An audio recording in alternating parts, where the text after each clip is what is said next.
Политичкиот занец влијае врз моќта за јасна перцепција за тоа што се случува. Не станува збор за демагошкиот наратив на кој јавноста е отрпната, туку за стандардните грешки околу тоа кои органи се користат за вид, а кои за слух. Владеачката политичка елита молчи. Молчи затоа што нема очи. Разликата во функцијата на ушите и на очите е повеќе од очигледна, иако понекогаш очите на вистина не може да поверуваат за тоа што го слушаат. Човечката и идеолошката трансформација изгледа радикално влијае врз ставовите во благонадежноста, со леснотија може да се замени со прагматизам. Зошто за Антонио Милошовски кодификаторот на македонскиот јазик Блаже Коневски е џуџето од Небрегов? Тоа што било, да кажам, слобода на поетско изразување на еден млад човек, нека си остане во слободата на едно студентско време кога Антонио Милошовски размислува малку по-бунтовнички, по-анархистички брепол од тоа што е како политичар денес по-конвенционален. Ваквиот салто мортале разбирливо дека предизвикува гнев кај оние кои негуваат или личен анимозитет кон тие што сметаат дека аривизмот, а не квалитетот или матрицата придонесла за таква кариера. Тогаш е нормално, со подсмев, да се прават имитации.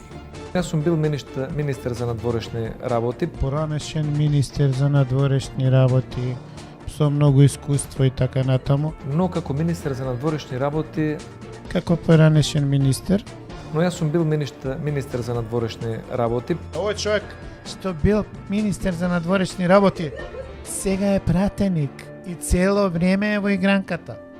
За разлика од екс-шефот на дипломатијата кој има проблем со минатото, за екс-амбасадорот и екс-подсекретарот нема никакви дилеми. Директно упаѓајќи им во уста на софиските трабанти, инаку знаменитиот националист и суверенист ја изнесува својата теза за создавањето на македонската држава и нација. Да се разбереме, значи со Букурешкиот договор ние бевме додбели на Србија. И да не беа српските комунисти во Втората светска војна да речат дека македонскиот народ има право на своја држава, да прифата да станеме шеста единица во федерацијата, разбирате, тоа само српските комунисти може да го направат. Никој пред нив, никој после нив. Редефинирањето на историјата продолжува и на навидум ефемерни теми, па дури и за еден психостимуланс, на кој ретко кој може да му одолее наутро или во мигови на мамурлук. И нему, по некоја чудна навика, без особена причина, му се дава национален контекст. Ова ми е прво кафе денеска и првото кафе почитувам да е македонско вака. Не те фаќаат киселиниот?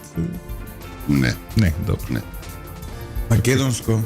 Кај расте во Македонија кафе? Кај Македонија од Етиопија кафето преку турците дошло. Добро, до еспресото веднаш. Добро, Ние турско го знаеме. И на крајот, на толку раскарани, само СДСМ е тој што може да влијае на помирување. Unë jam I pari që do ullet për të fletë për pajtim. Përfshi edhe kritimin e Gruevskit? Por. A më shumë përfshi apo jo? Po. Pajtimi nuk do të thot amnesti. No. Pajtimi mund të jetë zbutje e dënimit. Po.